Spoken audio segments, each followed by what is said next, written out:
So, Path of Exile is, long story short, a pretty good game, and I recommend it. Um, what is it? It's a point and click dungeon crawler style game with progression like Diablo, basically. If you've never played Diablo, well, like what it is it's like an RTS. You control a guy, right? You just control a guy. You tell him where to go. You point and click, and you attack things, and you kill monsters, and you clear, dungeons, levels, forests, whatever environments, right? And you collect loot, and you store the loot in a stash. And once you collect enough loot, you get some really good loot. You put that on. You look cool. You kill more monsters. You progress through levels. You become awesome, and you have fun.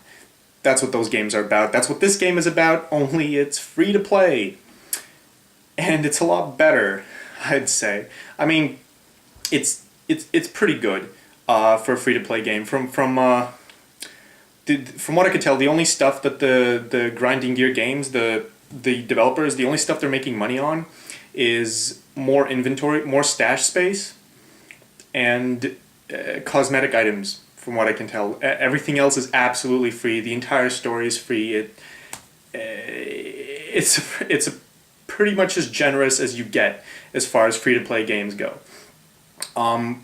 If you've never played a dungeon crawling type game, I mean, I've basically summarized what they're all about. It's just you go from area to area and you kill monster upon monster and all sorts of traditional fantasy stuff. You have skeletons and wizards and necromancers and undead and bears and shit.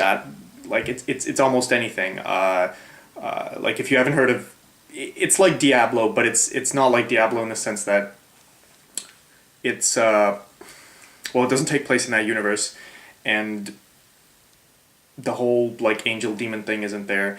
But yeah, there's a lot of monster killing, a lot of loot collecting, a lot of spell casting. So if you're looking for like a fantasy experience with that type of mechanic, that's pretty much what you get. Now, if you're not interested in that, I'm trying to convince you why you probably should be. I mean, okay, first off, this game is incredibly well designed. It's incredibly convenient. When I started it, I first thought this would be difficult to learn.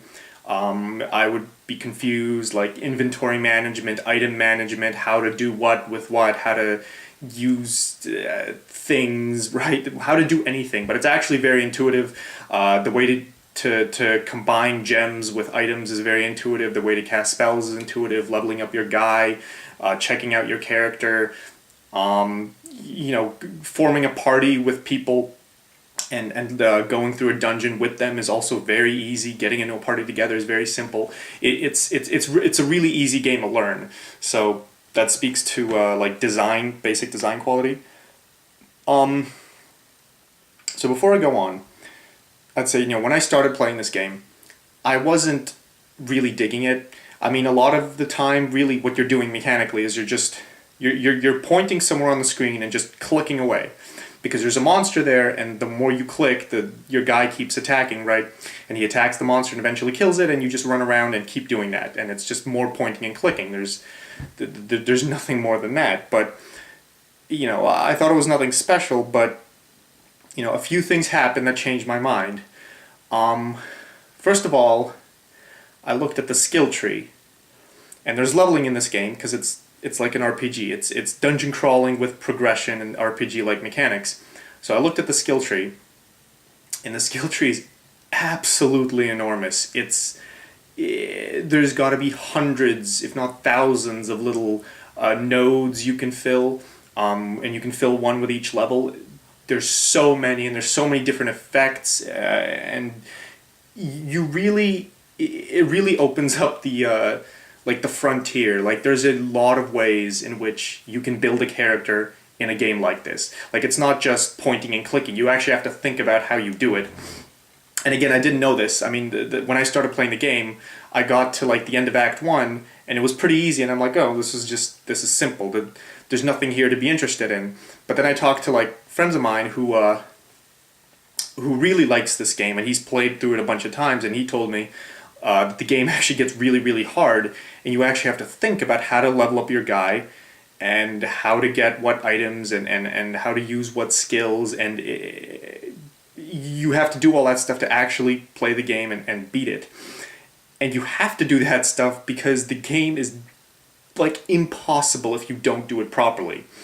It's actually ridiculously difficult, and it's not difficult for like a stupid reason either. It's not grindy, and it's not artificial difficulty. Like artificial difficulty is when you're pretty much forced to do like the same thing over and over and over again until you win, right? And you know you're pretty much forced to do the same thing over and over and over again. And if you fuck up once, you know you die. It's like a game where you basically have to spam the same ability over and over again until you get the right result. And grind is something where you just have to do the same thing over and over again to make your character strong enough so you can beat the level. Both of those kinds of difficulties are bad. I don't like those. And nobody does, I think. This is a type of difficulty where it's difficult because you have to think. Because you actually have to sort of theory craft and figure out a way to play the game properly. And there is a lot of theory crafting when it comes to Path of Exile skill builds. At least if my friend is to be trusted. But in like the community on Reddit and on the internet, you literally have tons of skill builds you can choose from. Okay, well, I'm getting ahead of myself. First of all, you have classes, right? You have like Archer, Witch, Duelist, Marauder, Templar, Shadow, and Scion. I think, yeah, those are the 7 classes. And what the classes basically determine is your beginning stats and where on the skill tree you start. Because the skill tree isn't even a tree, it's more of a massive web. And like right here is where the duelist starts, and he can access the nodes that are in this quadrant, and the archer starts here, and she can access the nodes in this quadrant, and the scion starts right in the middle. And you don't unlock the scion until you beat the game. And a scion can access like quadrants, like all the quadrants or something like that. And there's even like, so yeah, basically the character you choose sort of determines your playstyle right off the bat. How you actually build your character and how you play depends a lot on what skills you choose and what items you have, because you can build tanky, you can simply get armor with armor rating. You can build an energy shield around your armor. You can get a sort of light armor that has a lot of evasion, so you evade a lot of attacks. You can get an ability called like chaos inoculation, where your health is reduced to 1, but you don't take any damage from chaos. And in that case, what you want to do is you want to build items that have a lot of shield, so that enemies that don't use chaos damage don't just instantly kill you. You have a lot of shield, and and with chaos inoculation is a node on the skill tree, by the way. You can beat the game like that, and there's like a whole bunch of there's so many different strategies you could try. You could spend months researching Path of Exile builds and how like the people that play this game religiously, what they figured out. It's actually quite fascinating, the amount of different stuff you can try. The only issue is, of course, to try different stuff, you probably have to pay them money to have more bank space, stash space, because you'd need more stash space to store more items to try different builds on different types of characters, right? So there's that. So yeah, the way skilling works it's quite profound. I mean, it's amazing that developers actually took the time to think of and create the entire web, because they didn't just blindly come up with it. I mean, it's all very structured. It's all very every single node is very weighed. The positioning of the nodes, because there's stats, there's strength, dexterity, which is basically the same thing as agility and intelligence, and some nodes just give you dex, some nodes give you strength, some give you int, some give you like effects like more life, or more attack speed, or more an endurance charge, or etc. etc. Now you have more reflexes or something like that. There's literally tons of effects you can think of, because these are all different multipliers and variables that factor into combat, and where the strength nodes are is different from where the dex nodes are, is different from where the int nodes are. So in determining which character you pick, you in a way determine which kinds of stats that character has access to. Like if you pick the witch, you will be able to level her up, but you're mostly going to be leveling intelligence because the starting location is that quadrant is full of int nodes, but there's no strength nodes and no agility nodes. And if you go to the strength quadrant and pick a character like the Marauder, you're going to have strength nodes and no dex nodes, no int nodes, and there's all these different things you have to think about. When I started playing the game, I picked the witch and I played her for a bit, and I was just leveling up randomly, and my friend told me this would actually fail you. You wouldn't be able to beat the game by just picking up random nodes, because random nodes won't give you the survivability and the strength and the prowess that you would need to actually beat the game when it gets ridiculously fucking hard. So you actually have to think about what to do. In my second playthrough, I picked a duelist and I leveled up a lot of strength, and I got an ability that allows me to never miss an attack, but I never do a critical strike either, which is also on this massive skill tree web. And that was really cool because my base attack was already pretty strong, and all that happened now was I wouldn't crit, but I never miss attacks either, so I do tons of damage. And I attacked pretty fast with him. So that was a... So yeah, my point is that the skill tree itself is just a profound thing, and I'm quite baffled that the developers thought of it and came up with this entire framework, because it's stunning to even think about. Mechanically, the game is simple, you just point and click, but the amount of thought that went into how to do that well in order to actually prosper is crazy. So if you ever play this game, trust me, you will need to research how to play it. You're not going to be able to just play it and do fine. You might get lucky, but you're probably going to have to pick a character and then find a build online that tells you which points to put into which skills, into which nodes on the web. And only if you do that will you actually play the character properly and do well in the game. So if you play the game, definitely do that. Now that's... Oh yeah, right. That's also just the web framework. There's also... So there's also these things called gems, and the entire game pretty much centers around them. It's not just about, like, you'd think, oh, it's a game about loot. Oh, look, I found a new sword, that's cool. Or I found a new piece of armor, that's cool, and I wear it and it's stronger. And there is an element of that as well.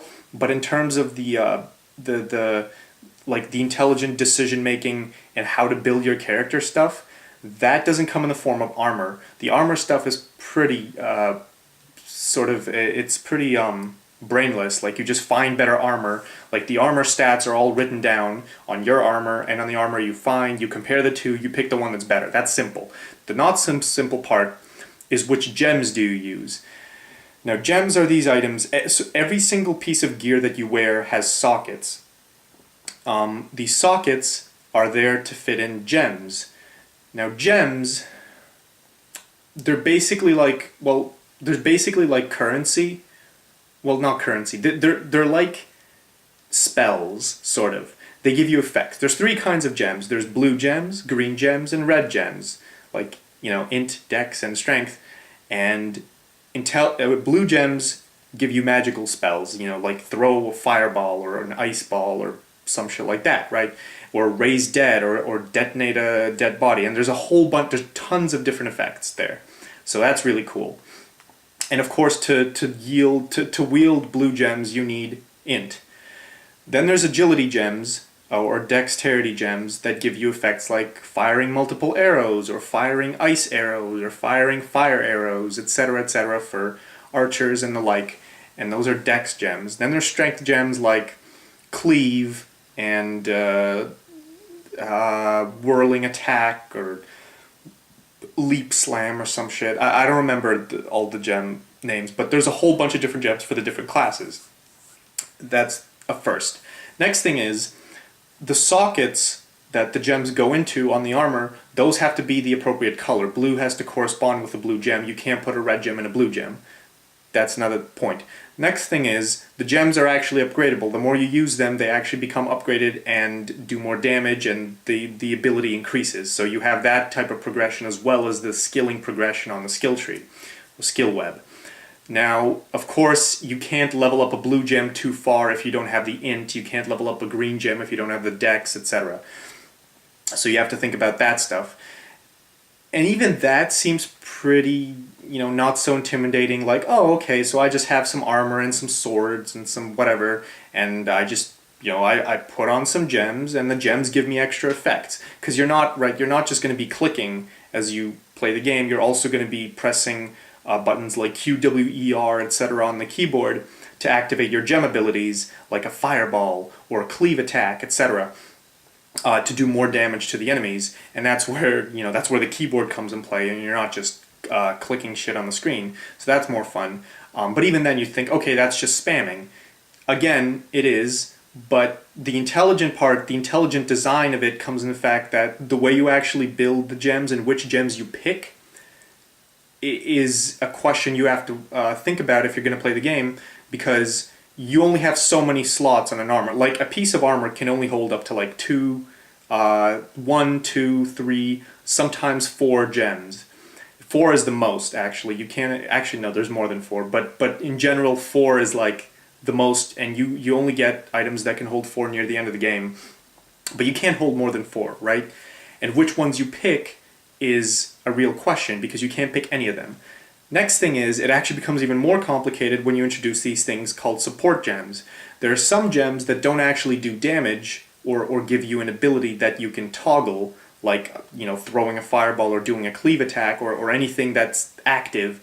There's gems that give you passives. If this were, a MOBA or like Dota, there are active gems like active spells, and then there are passive gems that are passive. And active gems cost mana, and your mana pool is on the right, or the left, rather. And then the support gems support them.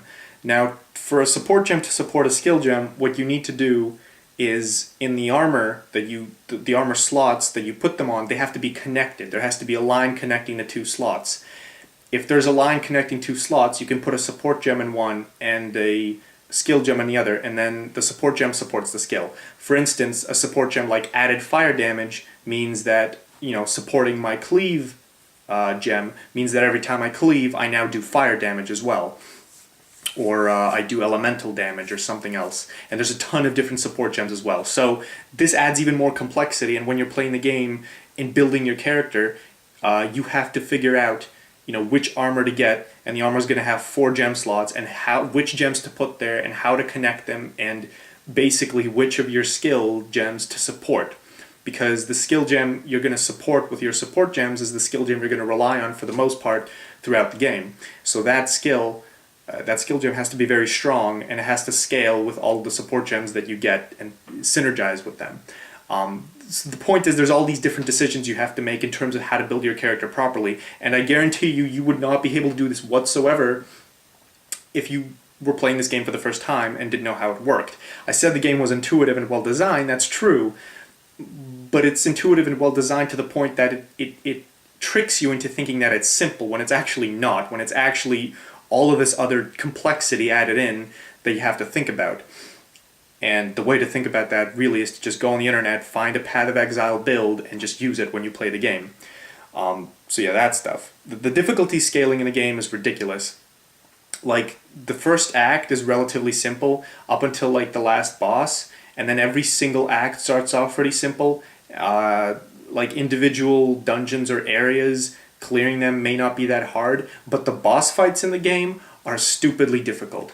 The very end of the game, Act 3, the last boss battle is like retarded. I don't even know if a human being was supposed to be able to do that boss battle. Another thing about the boss battles is, like, if you're playing alone and the boss kills you, you're teleported back to the very start of the dungeon. You have to clear the whole thing again.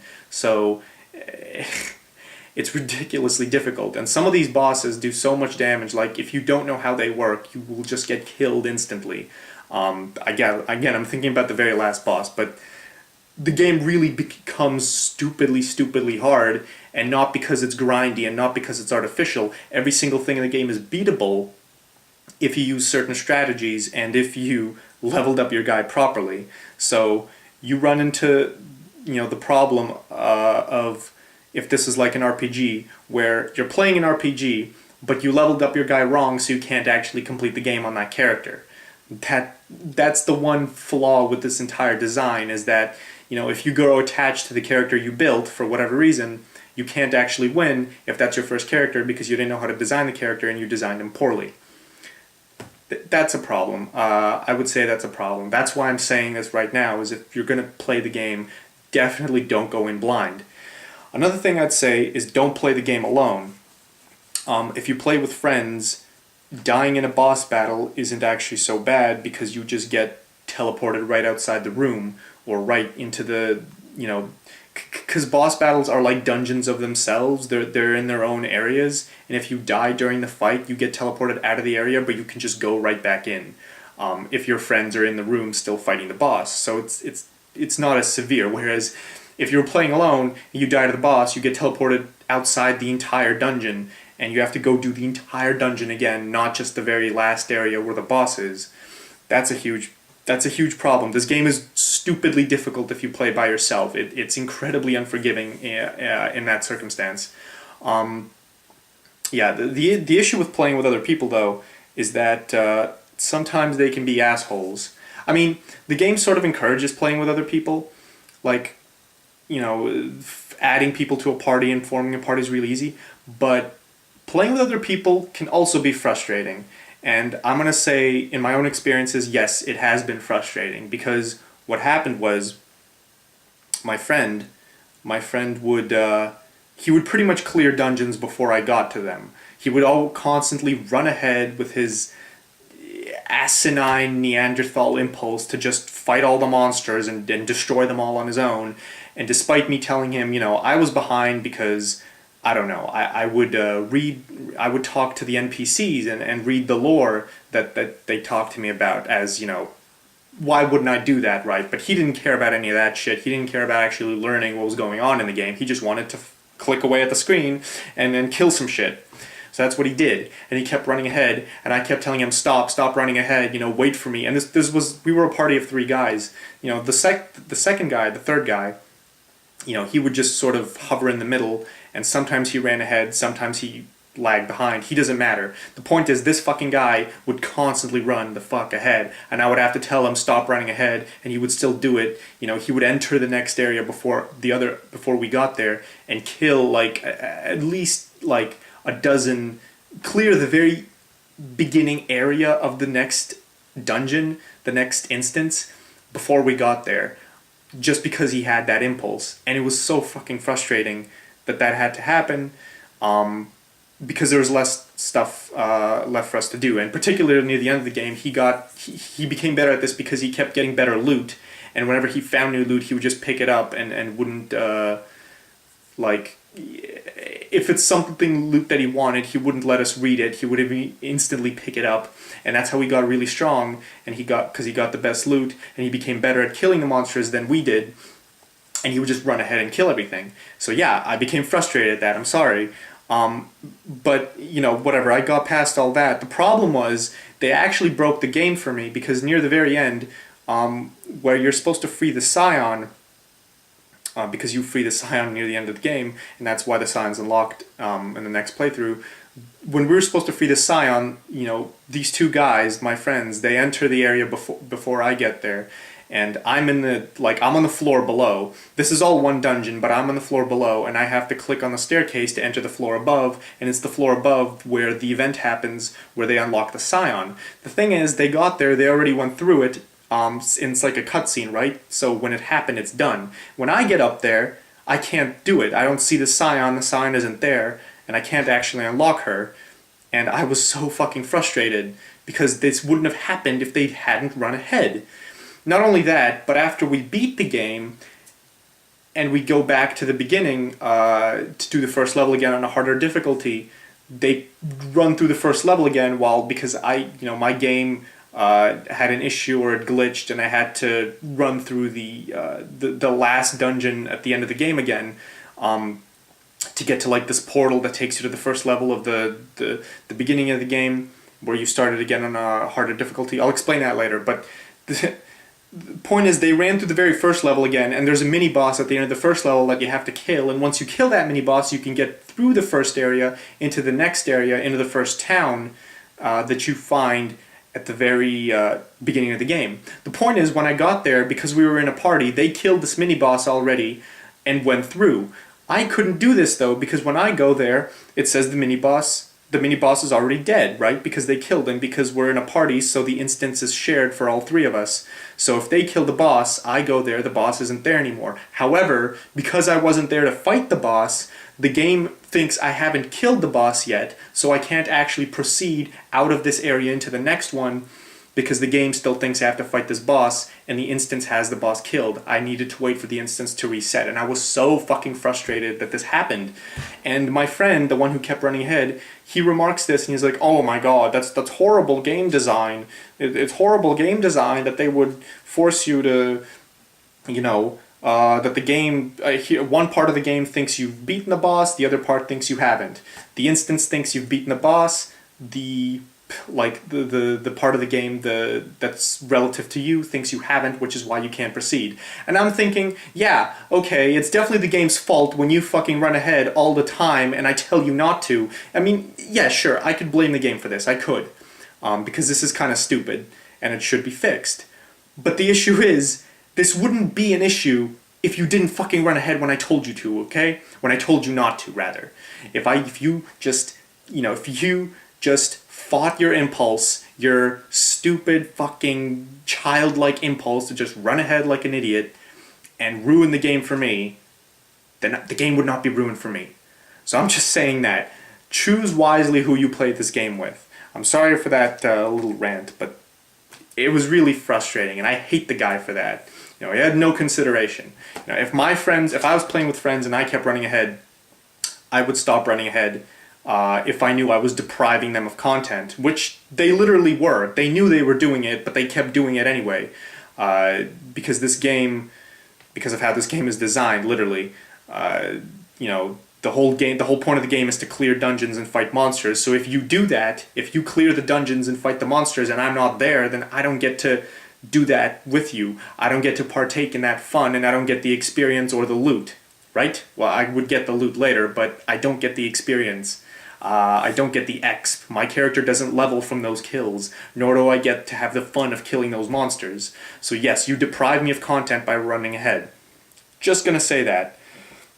Yeah, that's my little rant about that. But in all seriousness, it's a great game, and it's probably a very good game to play with friends. Assuming you guys can all get along, unlike me. Right, so the one thing I haven't mentioned is this game, like the progression in this game. So you have the gems, the skill gems, you have the whole web of shit that you have to level up. You have a stash where you store any items that you want to keep, or you want to give them to another character on your account, or you want to start a new character, whatever, or something like that. Towns have NPCs have story-related stuff, and yes, the game actually has a story. And pretty much what happens is there's 3 acts. The first act is, you get quests in the towns from NPCs. You complete the quests. As you complete all the quests in the town, you complete the first act. After you complete the first act, you move on to the next area where you have a new town with a new set of NPCs with new quests. You complete those, you move on to the third act, and there's boss battles in the different dungeons, etc. Third act, you complete all the quests in that area, you fight the NPC, you talk to the NPCs, complete quests, complete the third act. At the end of the third act, you get to start the game again on a harder difficulty called Cruel difficulty. Now here, all of the levels of all the monsters are basically, it's the same game, it's the same exact dungeons, the same exact instances, but all the monsters are leveled up. They are now stronger than they were before. They are now equivalent to your character level on Cruel difficulty. Actually, it's not your character level, but it's around 30, I think, is the Cruel difficulty monster level. Or the average, because each area has a different monster level, which is the average level of the monsters within that area. And if you restart the game on Cruel, the average monster level for each area goes up. It goes up to around 30. That's what I'm saying. Once you beat the game on Cruel, you unlock Merciless difficulty, where the average monster level for each area goes up again to like 60, and then, well, not 60, it's lower, but then you have to play through the game again. Once you complete the game on Merciless, you unlock the Eternal Laboratory, which is the end game content that they have, where basically you fight monsters and you get these rare drops called maps. And a map drop it's an item that you can activate within this Eternal Laboratory area, and activating it gives you like a bonus level to do. A map item just unlocks a bonus level. It's like a key, right? So you do bonus levels, and the bonus levels are just for fun. And some of them, some of them are just for the lulz. You know, you go through these levels, fight some monsters, etc. Some of them have bosses. Some of them are kind of cool. Some of them actually have story-related stuff. Like I think in one of them you fight the Queen of the Vol at Ziri, or whatever her name is. And this is the type of endgame content you would get. And obviously some of these bosses are very difficult. Some of these hidden map areas are very difficult, given that if you've beaten Merciless difficulty, your character is probably level 60 and up. So, yeah, there is that. Yes, that's basically what you have with the game. And I haven't experienced the endgame content yet to be able to talk about that, but I've heard that it's actually pretty decent, and I've also heard that the story itself of the game is being expanded through the endgame content, so there's a reason to keep playing this sort of game ongoing. However, as a bare minimum, I would say that playing the game, at least on the normal difficulty, is worth it, because it's actually really fun, and there's an actual value to the lore of the game. It's a pretty interesting story, and the way it's told is interesting as well, so it's, you know, even if the whole grindy aspect and the skill building aspect doesn't appeal to you that much, I still think it's fun enough to the point that it's worth playing the game through at least once. And if it's really compelling, and if you really, like, if you have some nostalgia because you played Diablo or something, and you really want to experience this whole mechanic where it's all about building your character beautifully, and in a cool, creative, interesting way, because that's really what this type of design allows you to do. It allows you as a player to express your creativity. Then you can keep playing the game, but playing it once is a bare minimum, I would say. Right, so the lore, this game is absolutely rife with atmosphere. There is atmosphere all over the place. The whole area. So you're on this continent called Rayclast, and there's horrible shit going on Rayclast. This is where the civilization of Oriath sends its criminals as exiles to Rayclast, and Rayclast has very few, like, it has almost no population. There's a few camps here and there of survivors that have survived the horrors of Rayclast. Rayclast has zombies and skeletons and necromancers and monsters. People who die just come back to life and start wandering the beaches. You know, the necromorphs and shit. You have crazy monkeys and fucking like weird bull things. Like the fauna is rabid and angry and will attack you. And there's crazy magic at work, and thaumaturgy, which is like gem magic. Like the gems are actually part of the lore.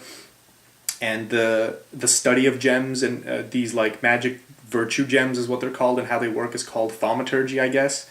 And it's all very dark and sort of deteriorating and mysterious. And mysterious is a really like important point there. The whole atmosphere is rife with mystery, which I really like, because there is this whole element of mystery throughout the game entire is pretty cool.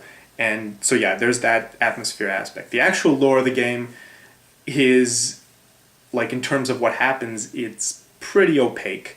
Like, you have the events themselves of the game, like your character, you know, you talk to the NPCs in the town, and you go through all these areas and you do some stuff because they give you quests, and you can recount those events. But the actual events of what happened in Rayclast are very, very opaque.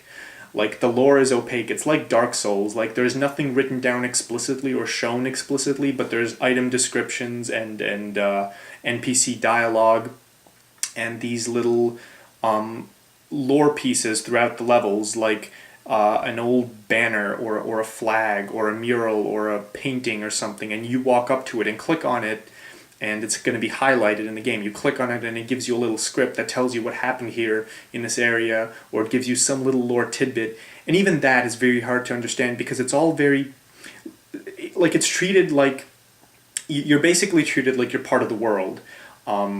Like every interaction you have is very, it's told from an in-setting perspective.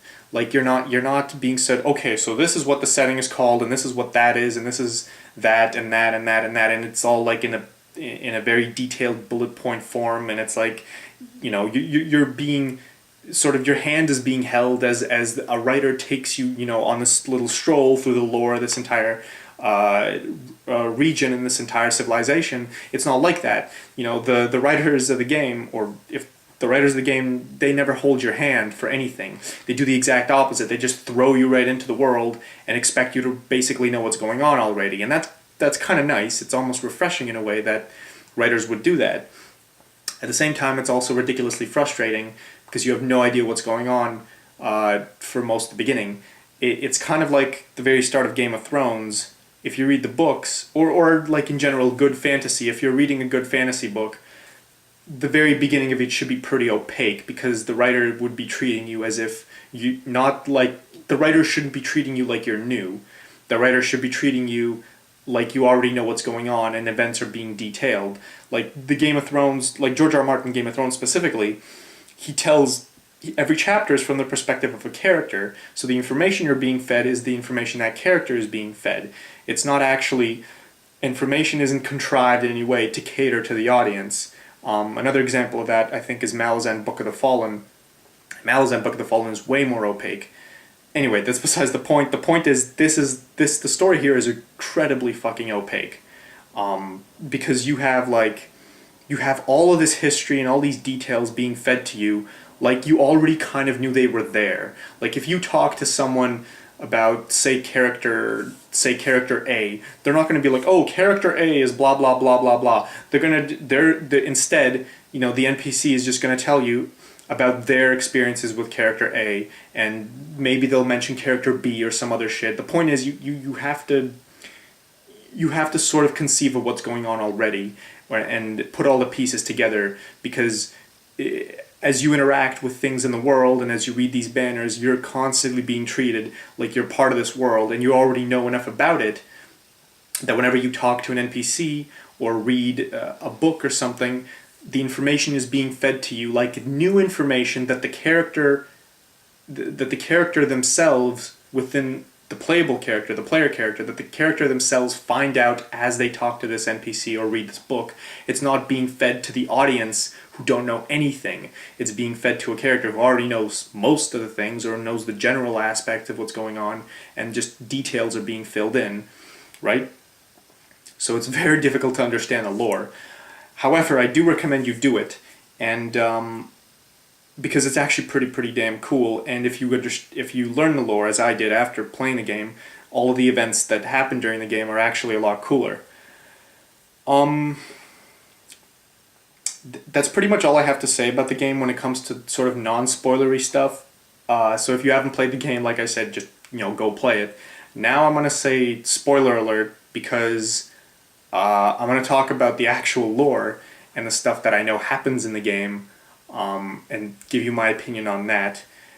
So yeah, there's a spoiler warning. You have been forewarned. However, the game is so damn opaque that most of what I'm about to tell you probably wouldn't realize anyway if you have played the game. Sorry, if you haven't played the game and you do play it, yeah, most of what you're gonna learn, you probably won't piece it together anyway.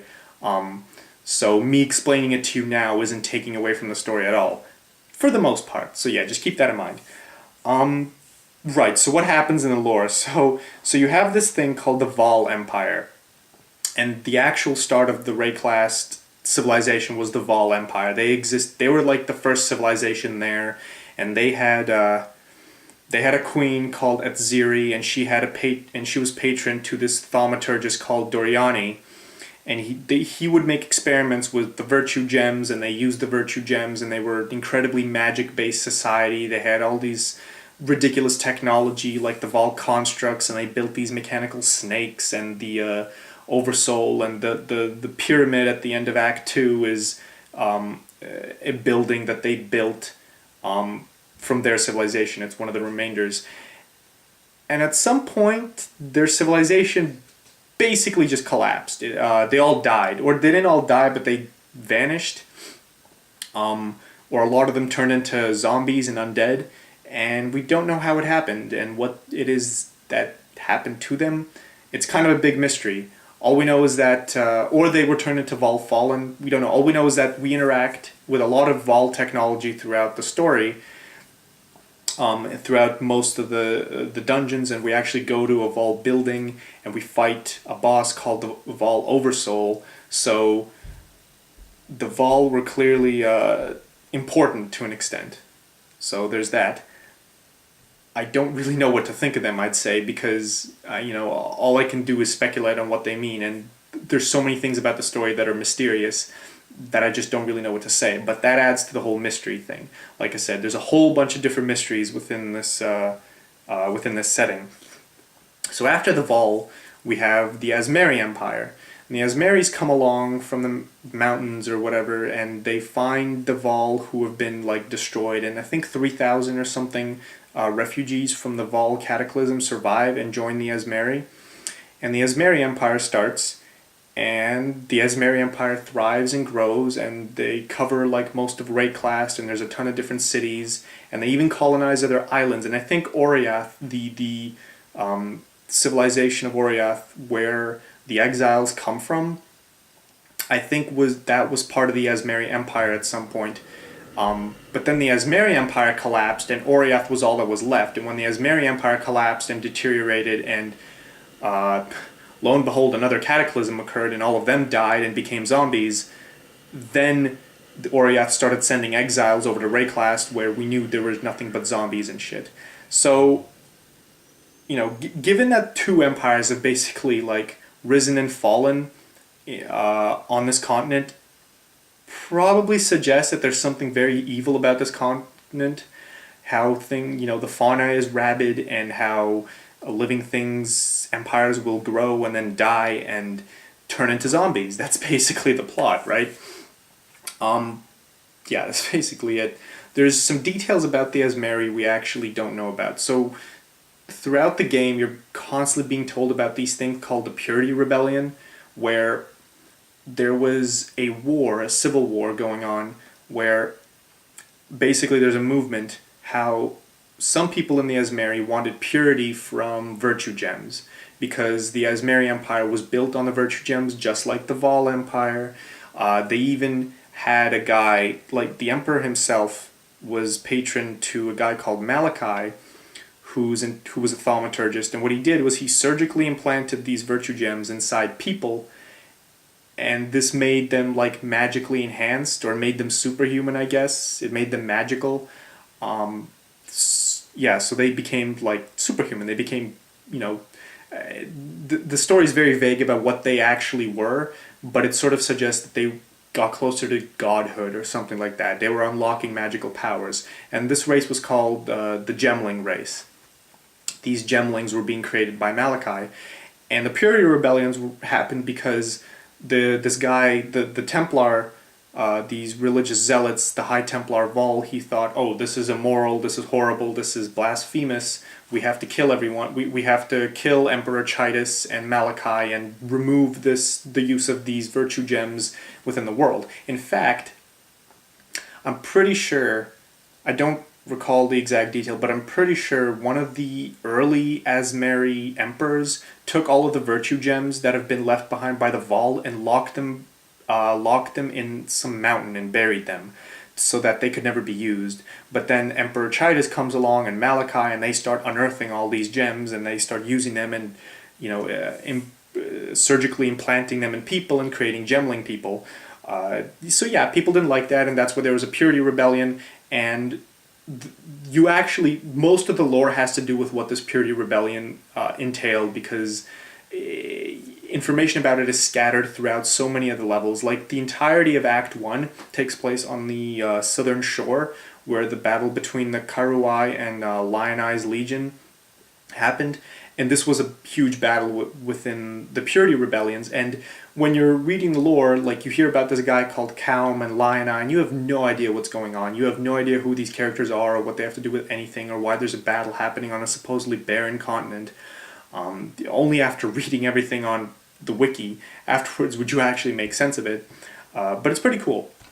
So there's that. And actually inland, in Act 2 and 3, you reach the Inner Empire, where these, ancient buildings are, and all this architecture and temples and shit, and that's where the Empire actually was, with the capital Sarn, where you go to in Act 3. So, yeah, I just want to say that all these details and all these historic details, all that shit is really, really, really fucking cool. And there's actually an achievement in the game for looking at all the historic lore pieces within all the levels. So that's pretty cool. Now, the actual cataclysm that happened, so yeah, the Purity Rebellion, and basically won.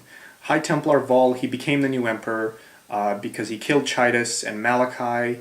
Malachi didn't die, but Chidus was killed, and they won, and they're saying, we're not going to have gemlings anymore, we're putting an end to this shit, it's horrible, and it probably was, because it seems like it led to a cataclysm twice, and so yeah.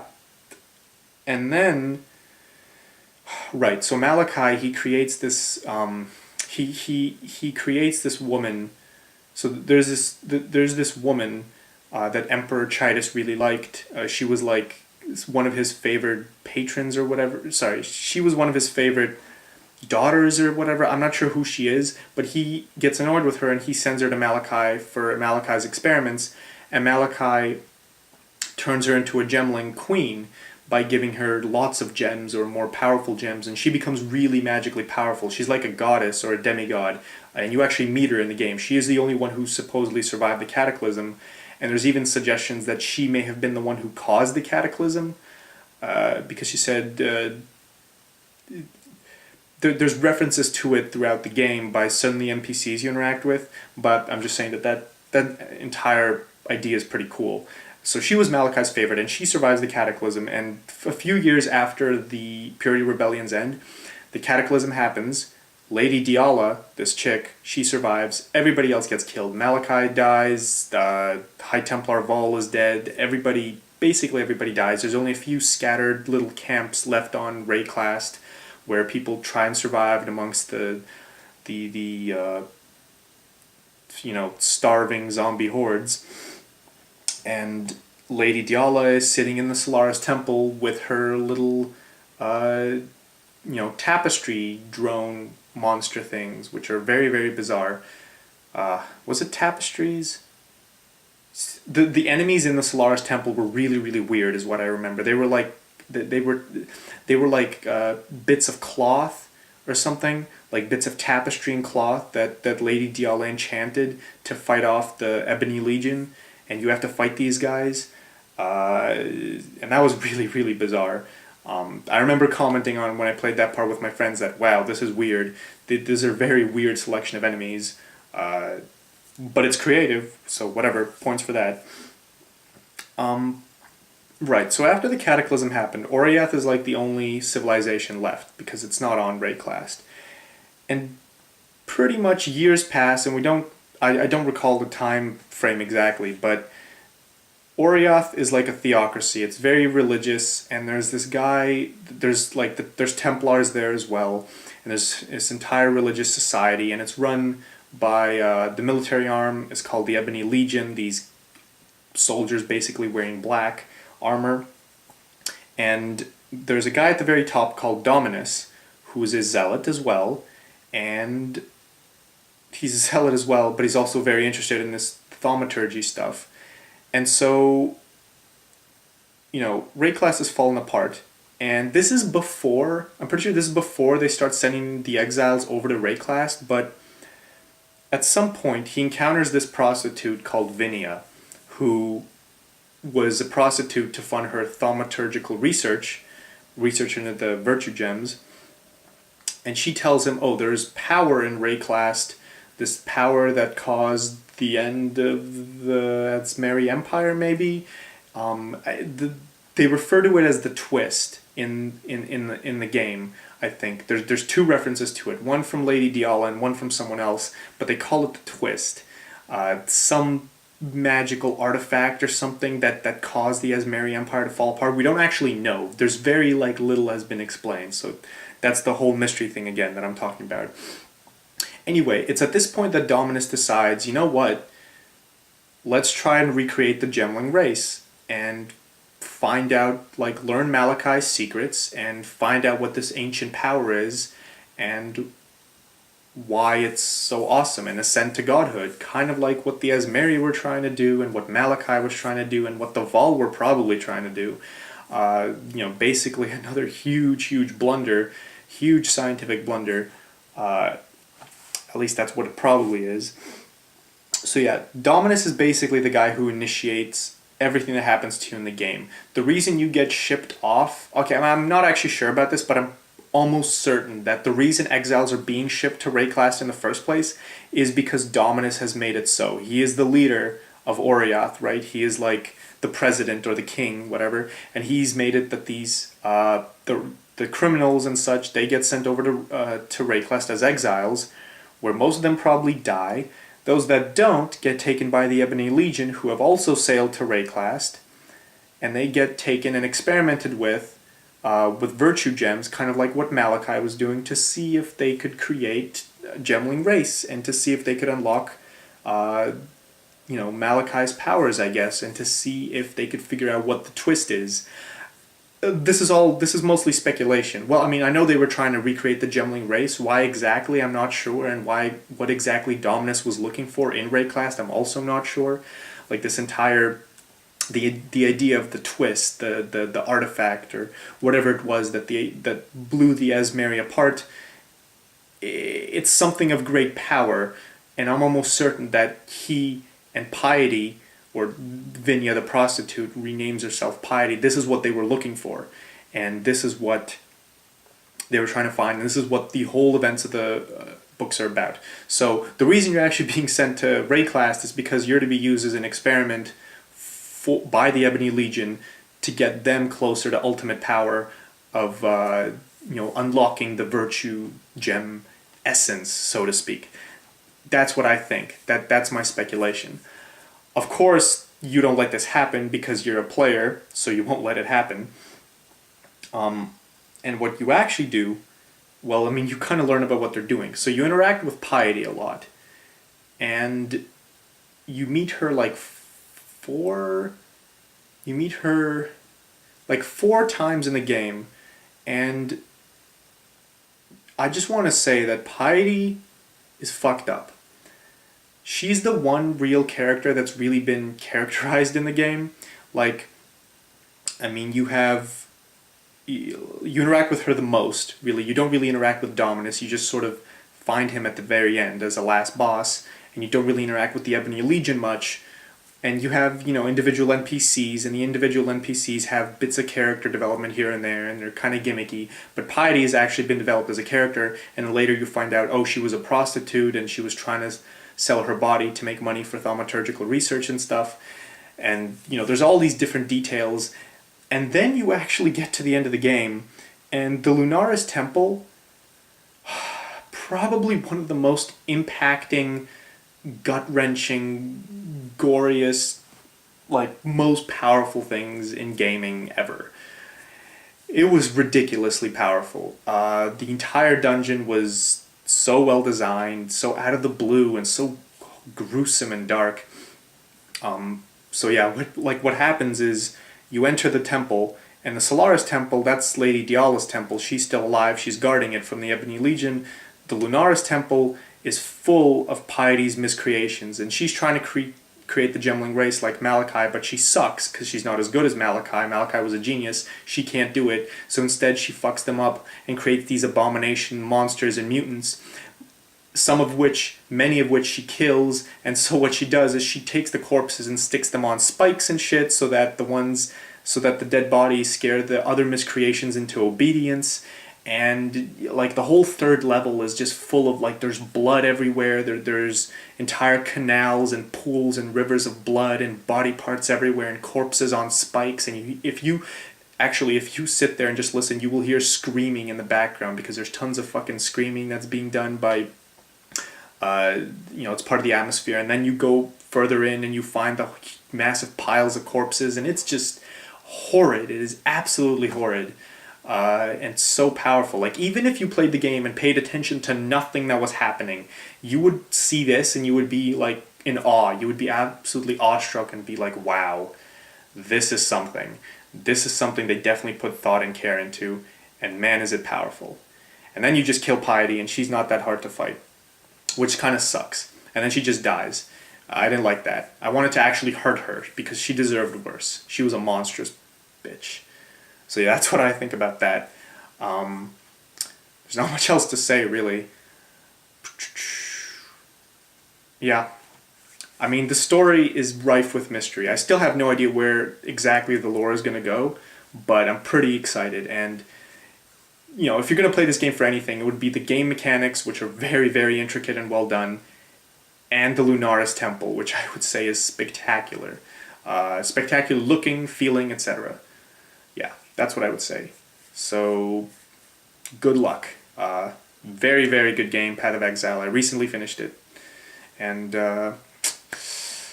yeah, guess that's about it. GG.